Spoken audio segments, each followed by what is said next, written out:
What up, what up, what up? It's your boy, Maul the Pimp, a.k.a. MTP, and welcome to another edition of the Pimpoholic Tv Podcast. We got a very special guest in this motherfucker. Legendary. I'm talking about 1/4 of the down south legendary group, D.S.G.B. I'm talking about my nigga Lil P, a.k.a. Peter the Disciple. What's going on, bro? Welcome to Pimpoholic TV. How you doing, man? I'm chilling, family. Much love, man. Pimpoholic, man. Y'all know how we fucking with you, man. Ain't no but love, bit, bro. Man, hey, man, I appreciate you tuning in. You know, man, you got the history to go way back before this. We're going to speak on that, too, going back to the old Chattanooga day. We're gonna speak on that, man. We're going to talk about that. All right, big bro. Yeah, let's get into it, man. What part of Georgia you originally from, man? Man, I'm from Augusta, Georgia, bro. The home of James Brown. 706. Yeah. All right. And let's go back to then. So before the music, life before the music, man, how was it growing up in Augusta, man? Give us a little background on that. It was good with me, man. You know what I'm saying? I knew everybody. I played ball. You know what I'm saying? Unfortunately, I was in the streets at a young age. You know, because my mom was in the streets. My daddy, he was doing this thing. You know what I'm saying? So I was young, man. I had to get out there and make it happen. 15, 16, I was out there making it happen, man. All I wanted was money. Like I told my people, when I was able enough to buy my first meal, I still remember what that shit was. That shit was Arby's. And I ate that, and then, boy, I ain't looked back since, boy. All right. So now, did you come to Atlanta because of music, or you started doing music after you got to Atlanta? I came up here when I started doing the music. I had been up here a couple times, freak neat with a couple of my partners. I'm a young nigga coming up here, getting in trouble and shit. Then when we cranked the music up, shit, that when I moved up here, you know what I'm saying, I'd be back and forth from Augusta to the A.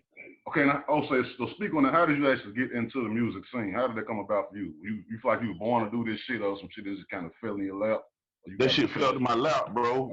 My cousin used to always be rapping, man. I was like about 14, 15. My cousin, Scooter P, and he used to always be rapping Rap City and shit. And I come over to my cousin's house. I'm like, man, why you always listen to that shit, man? He was like, man, I'm telling you, this what's going on. I'm like, nigga, how you make money from this shit, though? I'm saying, I want to know how you make the fucking money. Right. And I left it alone, and then, that shit fell to my lap when I met PT, man, when I met Pastor Troy a couple years from down the line from that. And shit, we just went to moving with that shit, bro. So speak on that. Give us a detail for people, because I don't know that, and I never heard it in the interview. How did Lil Pete and Troy actually how did they meet for one, then how did they spiral into DSGB? Give us that layout. I met PT, I was like 16 on the block, doing my thing, wanted to switch the game up, you know what I'm saying, tired of what I was doing, watching how that shit do my people. Like I said, I used to walk the street and pray all the time. I used to pray to my mama, my grandma, and my auntie and Jesus. I used to look up in the sky and just pray, you know what I'm saying, and tell them to send me something better, because I ain't like the way that shit was doing my people, but I was feeding myself. So yeah. My partner KD went to Payne College, and our whole clique, we was on some boss shit. We was on some entrepreneur shit, red mouth, you know what I'm saying? So everybody 20 and under, goddamn, we were like, shit, we want a restaurant. We went and bought a restaurant right there by Payne College. But ain't nobody knew nothing about no business. Right. So my dog KD graduated from high school, and we sent KD to Payne College for business. And once he went to Payne College, he bumped into PT, because PT was from the A, and he seen how my dog would ride. My dog was a cool ass nigga too, but he seen how my dog from Augusta. Troy from Augusta too, right? Nah, Troy ain't from Augusta. Troy from ATL. He from Fairman, Georgia. Okay. I always thought he was from. Okay, all right, go ahead, my bad. He from the South Side. Okay. He moved down there to go to Payne College on a baseball scholarship. Okay. Information. All right. And he bumped into my dog KD, and KD goddamn was doing his thing. You feel what I'm saying? We had the hottest goddamn clique in the city, because we fucked with everybody. Right. And we was on top of our shit. So KD was doing his thing, like I was saying, pulling up and canning shit, sitting big, and goddamn Troy goddamn seeing how my dog was doing it, he went to kicking it with him. You know what I'm saying? And they end up clicking. So by them two end up clicking, I see KD riding with him. You know what I'm saying? Every now and then, I'm like, who the fuck this nigga around with my dog? You know what I'm saying? You know, that's just how it was, cause that's like my big brother. You know what I'm saying? Cause right. where I'm from, like, if you're in a clique, everybody live like family. You know what I'm saying? Everybody live like family. So when I got an opportunity to meet, bro, you know what I'm saying? He was a cool dude. You know what I'm saying? So shit, I was like, shit, bro, good. You know what I'm saying? So his birthday came up. I didn't know, bro. Bro pulled up. In my little spot. I'm posted on the spot at about 10, 11 o'clock. And it was his birthday. He pulled up. He was like, man, bro, I'm at the college, man. These motherfuckers brought me some Mad Dog 2020 for my birthday, man. What type of shit is this? I ain't trying to By me knowing him, he ain't rapping yet. By me knowing him and he fucking with my partner, this how we roll, nigga. Cause my heart big, nigga. You know what I'm saying? I'm like, shit. Goddamn, bro, what you want? What you got going on? Nigga, come on, let go. I went and got right, put my shit down, got right, jumped in the whip. We went and grabbed him something to drink, brought something to smoke, and I broke him off. Just on the strength of, nigga, you my partner. Right. Nigga, that's how we feel. We family, nigga. We ain't no, hey, you around this bitch, ain't nobody hurt. Right. You know what I'm saying? Yeah. And I ain't heard bro rap yet. You know what I'm saying? So we had a group called D.S.G.B, Charlie Brown and Mr. Lee. And they was D.S.G.B at the time. They was rapping. Before Troy even came into the picture, it was D.S.G.B already. It was D.S.G.B already. Troy ain't in the picture yet. You know what I'm saying? But he was down there watching this shit. You know what I'm saying? Right. And my partner Charlie Brown ended up getting locked up down on 9th Street at the White Building. You know what I'm saying? 9th Street is down the way. This was James Brown walk. These streets James Brown came up on the same block. That's where I was born at, Bennett Lane. You know what I'm saying? So Charlie Brown ended up getting locked up, and goddamn Troy wanted to get in the game. Cause they kicked him out of school because he was running with us. You know what I'm saying? And we pulling up with that hot boy shit, niggas pulling up in all type of whips. So they end up kicking bro out of school. So he was like, fuck it, I can't, you know what I'm saying, nigga, I ain't in school, nigga, I'm finna get to the grind. I was like, man, fuck that shit, bro. I'm 16. I'm like, my nigga, you see Charlie Brown just went to jail. You know what I'm saying? Fuck that shit, bro. We ain't studying that shit. So goddamn, my partner pulled up. My partner LeGreg pulled up in the spot one day. He was like, man, you ain't gonna believe who this is. Man, listen to this shit. And it was a track. It was a track with a Jamaican dude on it. And that shit was like, the pastor will find you and eat you alive. And goddamn, bro, come on that motherfucker. Eat. I'm like, damn. I'm like, boy, who the fuck that is? Pop had died, you know what I'm saying? I like that aggressive shit. You know what I'm saying? I listen to Good Mob, Outkast, UGK, you know what I'm saying? Lil Biggie, you know what I'm saying? Everybody. I listen to everybody because I love music. I didn't do music. I was trying to survive. I just loved the good music. But I loved the Pop because Pop was on that aggressive shit. You know what I'm saying? And when Pop got killed, I was missing that shit. You feel what I'm saying? They dropping shit. Goddamn, I'm listening. I go through the whole CD just to hear one of them motherfuckers. You know what I'm saying? On that aggressive shit. So when bro dropped that shit and heard that shit, I was like, boy, that's it. That's it. I was like, man, we got to take bro that holler at Red Mouth. So I introduced him to Red Mouth. We sat down. He spit some raps. Bro was hungry as a motherfucker at the time. You know what I'm saying? Bro had shit memorized, and that nigga go in the room and goddamn sit back. Niggas rapping. And that man come out the blue with some shit and goddamn a whole fucking story. You like, God damn, this nigga snapping. And goddamn, we end up putting the album together and shit. Press that bitch up, press CDs up, DVDs, goddamn, we had all type of shit running, man. Keychains. It was stupid, bro. What was the name of that album? What was the name of that first album that y'all pressed up? I Declare War. I Declare War. All right. I Declare War. All right. Now that's the one that ended up leading to so that's what had We Ready on there, right?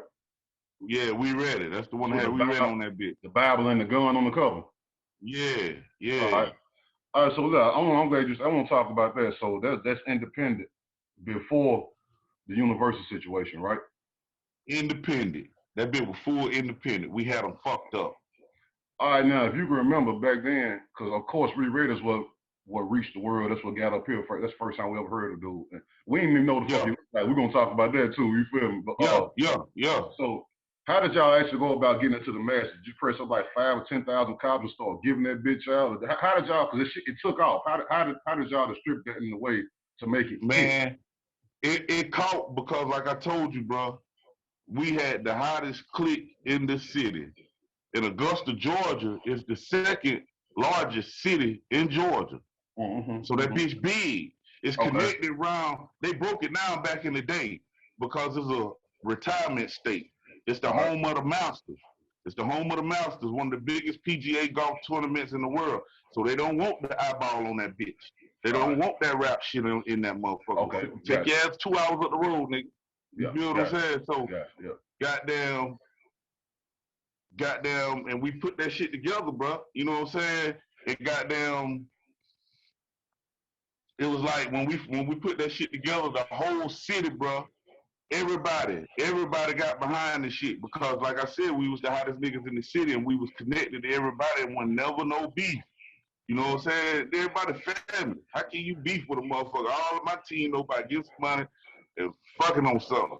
You know what I'm saying? That's what we was trying and doing our thing, staying out the way. So, you know what I'm saying? It was easy for us to take off. You know what I'm saying? We pressed up like goddamn 5,000 CDs off the pit with disc makers. We pressed that bitch up, 5,000 CDs. We goddamn, we had every real nigga in the city fucking with us, goddamn, from hood to hood. It wasn't no east, west, south, no, this apartment, that apartment. Boy, that's them niggas. Right. We repping that shit. I'm talking about the whole city got on D.S.G.B shirts, nigga. The whole city bumping that Power Choice shit, nigga. We going through every project. We go through the project late night in that motherfucker. We might pull up in a project, bro. 3 o'clock, 3:30 in the morning, bro. In a white Suburban, shaking that motherfucker side to side. Nigga, the music hitting. Boom. Niggas coming outside. You got your hustlers, your trappers. You got your females out there on the block. Niggas out there late night. They like, what the fuck? Yeah, boy, it is us. We out this bitch. We hop out that motherfucker. That bitch beating, nigga. We turn up with them. 5-10 minutes. On to the next spot. Let go. It was like, it was just some, this all we got shit. If we don't make it in this shit, either we gonna die, nigga, we all gonna go to Fed. That's what it is. You know what I'm saying? Hey, so We Ready comes out. Shook the world up. Why do you, of course, he went in Master P. They had the infamous skit in front of No Limit Studios, all this shit right here. How did that come about? Well, just some shit like let us try some shit and just see do a pickup, or was it an issue with like, before that? It was like my dog. We had a couple dudes around, Red Mouth, Junebug, a couple more players around, some island niggas, some island boys. You know what I'm saying? And they brought a big show down there. They brought Master P, Ghetto Mafia, UGK, and it was D.S.G.B. And for my understanding, I'm a young nigga. I'm 16. You know what I'm saying? I wasn't in them talks. I was just out there acting a goddamn donkey. Goddamn. They brought P down for the show, and he's supposed to came back and holler at them on some, show us the way on getting the distribution or let us sign to the label. You know what I'm saying? We just trying to get out this shit. We trying to get on. You feel what I'm saying? And P never got back. Oh, okay. You know what I'm saying? Nigga done paid you $40,000 for a show. You know what I'm saying? You know, niggas out there doing their thing. They risking their life. Yeah, you know what I'm saying? So they brought him down and goddamn, he never got back. So about 2 years went by, and like I said, Chocolate Brown got locked up, and goddamn, the feds had to jump down on Red Mouth, and that shit was looking crazy when Red Mouth said, Red Mouth, straight me, all these niggas be hating me because we keep all the D. Okay. Yeah. You know what I'm saying? So goddamn, when them folk were looking at him crazy and goddamn, nigga like, man, this is all we got. That nigga ain't get back, man. I heard the whole conversation, nigga like, shit. It's the last P CD we buying. It was Red Mouth. And I'm riding. We rolled, went to the store, brought that shit, went to the studio, seen them put that shit together. I told them though. I told them, I was like, bruh, if we do it, we do it. Goddamn, but it don't need it because the bitch a hit record anyway. Right. You know what I'm saying? It's a hit record anyway. Yeah. We don't need it. I feel like we don't need it. You know what I'm saying? That's what I told them, but it wasn't my call. Right. You know what I'm saying? I'm just Lil Pete. I'm just a little young nigga. Like, I'm Lil Pete. You know what I'm saying? Sis, go do your thing, bro. With this shit we finna do. So when it was done, shit, I had to goddamn deal what I had to do to help the situation get where it needed to be. So shit, I'm riding with my nigga. That's what it is. You know what I'm saying? That's just like being out at the goddamn park and some shit pop off, and you done. You a nigga, your nigga fighting a nigga, and two niggas get it, and that shit jump off. It could be five niggas. You swing with your nigga. Yeah. You swing with your nigga, and when you get where you going, then we'll figure out what happened then. Man, what the fuck that shit was by. Right. You know what I'm saying? If that shit on some bullshit, then my nigga, I know I can't roll with you like that. You know what I'm saying? Right. Real nigga shit, bro. And that's how that shit was with me. Hey, so let me ask you this. When the song come out, we read it. Cause that shit came out. That shit came to chat and just, that's how we first heard about this dude. But we didn't know what the fuck he looked like because of the album cover. Yeah. We just knew this nigga named Pastor Troll, D.S.G.B. That's all we knew. And niggas was fucking with that. Yeah, right. You know what I'm saying? But how long did it take y'all to realize, like, damn, this motherfucker makes some noise? Like, you know, how long did it take y'all to realize that it ain't just us feeling this shit? The world is knowing that we going at this nigga. How long did it take y'all for that shit to register in y'all head? It took shit. I seen it, but I had faith in the shit the whole time, and I was never in it for the money. I was just trying to help my dog. You know what I'm saying? Right. I was just like, shit, this what it is, this what it is. And when I seen the city get on it, I was like, all right, this shit hard. And I loved the shit. I was like, this nigga spitting that shit. This nigga, that survival song, that ain't no more sunshine. That motherfucker living the day through tomorrow. They helped me run, and that nigga was spitting that shit. You feel what I'm saying? So I was feeling that shit. And when that shit hit the A, when that shit hit Carolina and hit y'all boy Tennessee and hit Florida, and we were doing shows, and nigga, we go off in the motherfucking club, that bitch packed shoulder to shoulder, and you got real niggas in the bitch, and some of the baddest females and the realest females in the world, nigga riding and crunk to this shit and really fucking with you. I knew it was on. I said, boy, we out this bitch, boy. We out this bitch, boy. We pulled up the fucking amphitheater, nigga, just me and Troy. It's 20,000 motherfuckers at birthday bash, nigga. We got down 4-5 lights from the dome, nigga, and all right here, we ready. We ready. God damn. Yeah. This shit for real. God good. Now I gotta ask you this myself, bro. Cause my cousin told me this shit, man. A run-in, was it a run-in between No Limit and D.S.G.B. and Nashville at a concert? Yeah, it was a run-in. It was like, you know what I'm saying? You know, like I always tell people, you know, C trying to get home on some real shit. I salute. Let the man come home. That's been a long time. Yeah. You know let me tell you, I ain't mean to cut you off. Let me tell you this, and you correct me and fill my story. And so my cousin say he was there, right? You feel me? Say, man, Pastor, this is the exact word, man. Pastor and his people was there, man, but No Limit was about 100 deep. When they hit the stage, see Murder stood right in front of the stage, and then it just went down from there. That's the story he gave me. Oh, yeah. PT was at the bar, you know what I'm saying? I was somewhere ducked off neutral. I'm watching all that shit. That shit went down, but it wasn't no brawl or no fight or nothing. Ain't nobody touch, ain't nobody get hurt. But for what my understanding, like I said, she wanted the conversation, you know what I'm saying? You know, he on the way home, you know what I'm saying? Yeah, free C. Yeah. You know what I'm saying? Free C, man, because if I can't say nothing good about him, I ain't definitely going to say nothing bad about him. I know that shit is being behind that wall because I got a little brother doing 2 life sentences right now who's trying to come home. You feel what I'm saying? So salute that brother, man. You know what I'm talking about? Right. So it just ended up being just a face off and then a peace talk and it was over with. Nah, it wasn't no talk. It wasn't no talk. Ain't nobody get a chance to talk. Niggas eased up out that bitch. Shit, what no goddamn talk? Nigga, I know when to retreat and when you know. Man, that shit was over with, man. That shit was over with, man. Them boy wanted the conversation, man. That's all they wanted was a conversation, man. Right. You know what I'm saying? So shit is what it is, and everybody here breathing. Right, you know what I'm talking about? It's a blessing. Now let's move on. Follow up. After we read it and a few more hits off of that, P come back and drop Vice Versa. You feel me? BT dropped Vice Versa, bro. And I don't know what the numbers was, but to me, that was the biggest song. To me, I could be wrong based on numbers and sales and all that, but just far as impact, that was the biggest one he did. Yeah. And featured Lil Peep. You feel me? He did. Yeah. So speak on, because when We Ready came out, you saw what success meant coming right out the gate. But now here comes Vice Versa. There's a budget behind it. You're signed to a label now.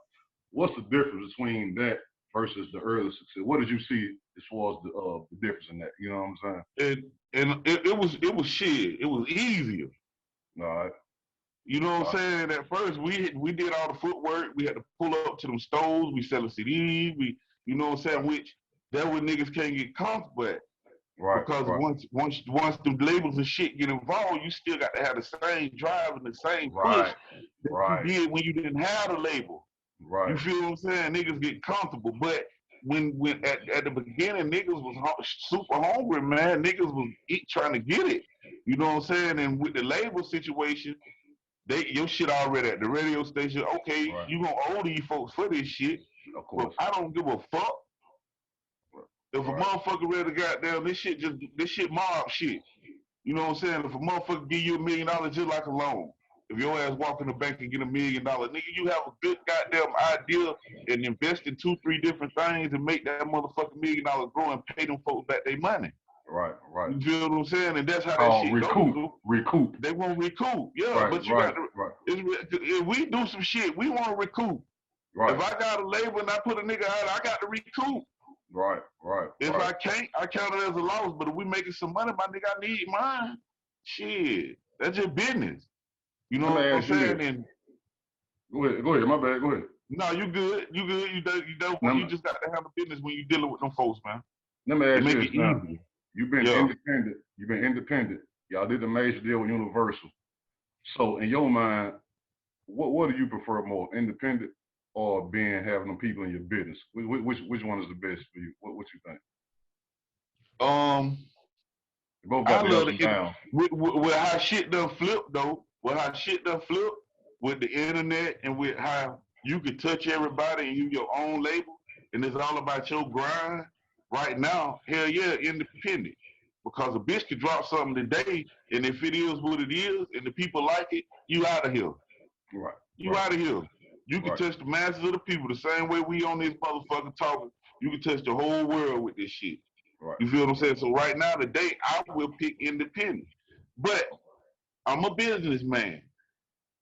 If the right label, talking the right money, the right percentages, I would give you me. I would give you him if you want him. And we would take that and get a loan and invest that into our independent company. Sometimes somebody got to take a dive to get the money that you need to take the shit to where you need to go. You feel what I'm saying? Or just build your credit through the years, or do what you do and make that shit happen. You know what I'm saying? So, man, however it come with me, man, as long as the ticket right, everybody can eat. Like I always tell a nigga, I don't need everything. I don't need the honey. I've had a spot, I watched these 4 white men pull up. This spot sat here for 2 years to sit on the corner, little regular motherfucker. They pulled up, I riding with my girl. I said, baby, they finna turn that shit to something. I said, nah, it's 4 on. This how they do.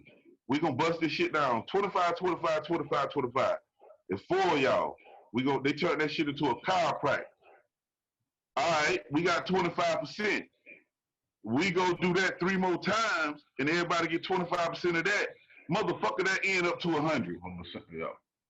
You feel what I'm saying? Yep. I don't got to have it all. I ain't no greedy type of motherfucker. I want everybody to eat. You know what I'm saying? If you got motherfucker ready to put in the work and everybody ready to go get this shit and know what we doing, everybody can eat from this shit. But I ain't on no sucker shit neither. You ain't finna chunk me off and I'm out here and I'm fucked up. No, hell no. Yeah, right. Hell no. You know what I'm saying? I want you to speak on this as an artist, because I ask every artist this who I have on this show, because I try to preach this to the artists in the city here. Speak on the importance of networking, how important it is to build relationships. I try to tell all these young artists, man, listen, you got money, a relationship can get you places that money can't. You feel me? Yeah, you can't pay for a real relationship. And if you got that, you speak on that, knowing what you know from then and now, how important it is to I tell my little kids all the time. I tell my kids this same thing. I tell my little girl, I say, it ain't about how smart you is. I say, you can be smart and disrespectful and nobody don't fuck with you. You could be the slowest motherfucker in the world with all the respect in the world. And that motherfucker gonna help you. He gonna get you educated so you can be brilliant and help you get you where you need to be in life. You know what I'm saying? And they go the same way with that shit though. Relationships. You might be a broke motherfucker. But if I know a motherfucker in a position who know a motherfucker and he fuck with me like that and he take my shit to this nigga, now this nigga fucking with me. Right. Some like shit that this nigga would have charged me a goddamn 100 bands for. This nigga just doing it on love because I built a relationship with his partner and he fucked with his partner. You know what I'm saying? Like I tell a nigga, I don't want everybody mad at me. I need as many motherfucking allies as possible. Right. You know what I'm saying? If it's real, you ain't on no bullshit, no police shit. Nigga, let's get some money, nigga. Yeah, you know what I'm saying? Real nigga shit. Let's get some money. Yeah. I'm gonna go. Before I move forward, I want to go back, man. Back to what I think we're talking 2002. At the time, I was a part of a label called Fam Records. You feel me? You was still with Troy doing D.S.G.B. Pastor Troy and Fam Records connected. Did two songs, Tennessee to the Jizzy, which you was on, and another one called Good Life. You know what I'm saying? So at the time, we ain't no eating. These time, y'all come through here, Troy, get on the radio. Shout out to Fam Records, blah, this and that. And, so I've been, so when you reached out to me through the IG the other day, I said, man, I know the fuck this is. I said, this Pete, bro. I said, this Pete from back in the day. You feel me? Right. You feel me? So it's crazy, man. We talking damn near 20 years later, bro. You feel me? Yeah. I want to speak this shit real, bro. Yeah, you know what I'm saying? Yeah. And to me, God, like that ain't a mistake. That ain't a mistake, bro. That shit God, bro. Because it be people that, you know what I'm saying, the people that I run across, and there's certain things that go on that make you remember a motherfucker. You know what I'm saying? If it's real, you gonna remember. You feel what I'm saying? And I remember I told you about the situation when we were down that bitch. Nigga, we hitting hard. We in the studio, nigga. The studio on the block, nigga. Yep. We in that bitch, nigga. I got the strap on, man. I still remember this shit to the day, nigga. Them motherfucking people kicked the door. Boom! Shawty Thugger was in that bitch. And he was like, man, look, man, these folks real rappers, man. These folks from Universal, man. I'm down here recording a song, man. I was like, that's some real shit, bro. And I was thinking about y'all niggas the other day. I was like, man, goddamn Shawty Thug and the Fam, man. Goddamn, man, I wonder what them boys doing, man. I hope them boys still living, you know what I'm saying? I seen the shit come down Instagram. And I hit that shit. That shit said Chattanooga, Tennessee, Fam, Fam Records. Yep. I said, damn, that's my family. I said, well, I was just thinking about them nigga, boy. Well, that's why your tongue and your mind is powerful, boy. That shit powerful, boy. You know what I'm saying? And niggas use that shit for the right way, boy. Niggas, it ain't nowhere nigga can't go. You feel me? You're right about that, bro. You're right about that, man. Man, yeah, man. Those are good times right there, bro. Yeah, boy. All right, now, Pete, you had a song called Ghetto Song with Bonecrusher on the Attention album. You feel me? How did that come about, bro? You and Bone had a relationship, or some shit that the label put together? How did that come about, man? It was a big blessing on my behalf, bro. God looking out for me, bro. Me and Bone always been cool when we seen each other. We was tight before he had the deal. You know what I'm saying? Troy had his deal, and D.S.G.B. ain't had got the deal that we was about to get yet with Universal, but it was coming. Bonecrusher came to the studio one day before he got the deal. You know what I'm saying? And we're like, man, somebody come get on the album, man. I'm over here at the studio. Come fuck with me, Pete. You know what I'm saying? Nigga, I jumped in the truck, went over there and fucked with him at the studio. He pulled the track up. I jumped on that bitch. Like I said, I want a rapper like that. Yeah, you know what I'm saying? I did my shit. I feel like I did what I had to do. I represented my shit. All You right. know what I'm saying? And goddamn, the boy kept the 1,000 with me, boy. You know what I'm saying? Because, you know, like I said, I was insecure about my shit. That boy, goddamn, he ain't had a deal yet.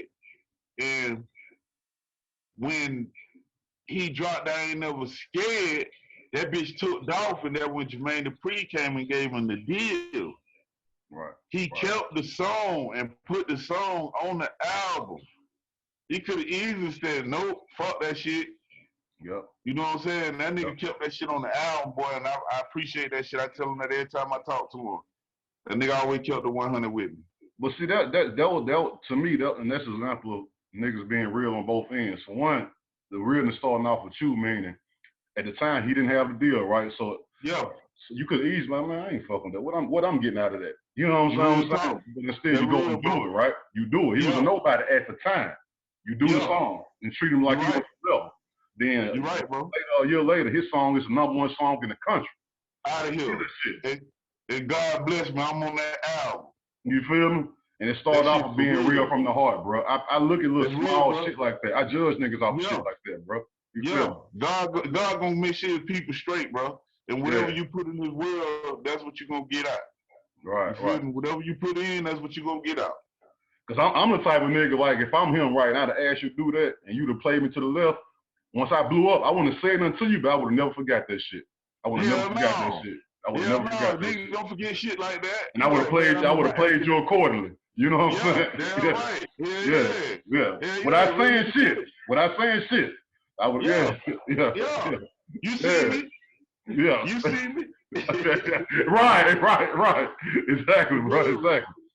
Now, the D.S.G.B. album, Till Death Do Us Part. Yeah. That come out on Universal right there? Yeah. All right, so let me ask you this. You ain't got to go into specific numbers, but y'all got your own budgets, your own advances, and all that shit right there. Man, that shit, PT got that bread, man. You know what I'm saying? You know how that shit go. But you know what I'm saying? That shit went, you know, it is what it is. That's my brother, so I get it. I get it. Yeah. All love. But how did the album do, though? How did the album do? That bitch doing numbers, bro. That bitch, I think that bitch close to gold or gold. I'm on top of that shit now. I got my attorneys right now setting up a meeting to go up there to talk Universal, man. We doing numbers and shit, you know what I'm saying? Even if y'all ain't got nothing for me to do, you know what I'm saying? I got a couple of young artists, you know what I'm saying? Just listen to their shit. Maybe we can have a little business, you know what I'm talking about? So I got that coming up real soon, too. Right. Now, you dropped a solo album called Surviving the Drought. Yeah. Surviving the Drought. So, man, speak on that, man. Who you had producing, people who might have been collaborated on that with, give us the game on that. Surviving the Drought. I had my little partner Chris, made a couple beats on that jet. My homeboy, my homeboy out of Charleston, South Carolina, 40 Production, did something on that jet. And I get a lot of jets off the internet, man. You know what I'm saying? I go lease shit. You know what I'm saying? I hear something that I'm feeling, I lease that shit. I don't trip. You know what I'm talking about? Yeah, man, like that. Then I got my homeboy GB. I got my girl Takiria singing on that jet. I got my homeboy Jay Storm. You know what I'm talking about? I really kept it in-house. You know what I'm saying? I ain't trying to do too much. You know what I'm saying? All right, now you got the label, bro. Yeah. With the shirt you have on, Bareface Records. I got an idea what that means, man. But speak on the name and you know where you going with that, man. Where you going? Well, Bareface Records, I tell niggas like shit, pull up the definition of Bareface, man. You know what I'm saying, nigga? And nigga, we ain't hiding behind nothing. We fucking with everybody. We ain't hiding behind shit. All this shit in the opening, nigga. When niggas got to hide and do all that old bullshit and do all that old fake shit, something wrong with them. You know what I'm talking about? We can see straight through there like glass. You know what I'm talking about? Bareface Records, nigga. Give us some of the artists that you got signed to the label, man. Give us the roster. I got BLB. I got my gospel artist Takiria. You know what I'm saying? I signed myself to the label. I got my brother Pancho Villa. You know what I'm saying? And goddamn, I got a couple of young artists named goddamn Bird and goddamn Fly. You know what I'm talking about? We just finna take off with this shit, bro. You know what I'm talking about? All right. All right. Now, under your new label, Bareface Rappers, you just dropped this new single, Break Yeah, Off. Break Off. yeah.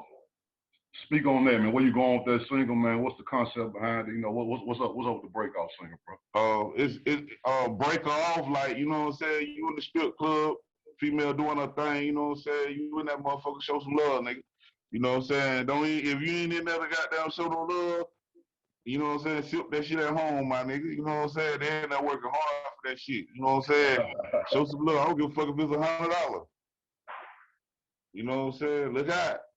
Strip clubs fucking with it. Oh yeah. Okay. Oh yeah. You know what I'm saying? Cool. So goddamn, I'm about to service all of them soon. I got a couple with it, you know what I'm saying, test run. But we really finna push it out there, man. Break off, man. Look out for the females, man. They run this shit. You ain't got the females, you ain't got nothing. That's true right there. Now that's one thing that's true right there, bro, for sure. Real nigga shit. Nigga out there being open fire around this motherfucker. Yeah. Hey, so let me ask you this piece. So, anything else that we need to know about that's coming soon that you're working on? Anything? Yeah, man. Y'all follow me, man, at Lil Pete D.S.G.B on Instagram, at Lil Pete D.S.G.B on YouTube. We about to shoot this movie called Protege. I'm gonna get Big Bro in that bitch. He gonna be the family from Tennessee. You already know. Please keep me. Yes, sir. Yeah, you know, you already know, goddamn, and I'm dropping my album coming soon, man. Just called Tough Love. You know what I'm saying? We just pushing, man. Y'all follow me and fuck with me, man. You know what I'm saying? Lock in. Subscribe to the channels, man. Y'all heard all that. Lil Pete, D.S.G.B, Peter the Disciple, man. I appreciate you for checking in. Make sure y'all go subscribe to Pimpoholic TV. Hit that like, hit that subscribe button, man. And we got this motherfucker. One love. Yo.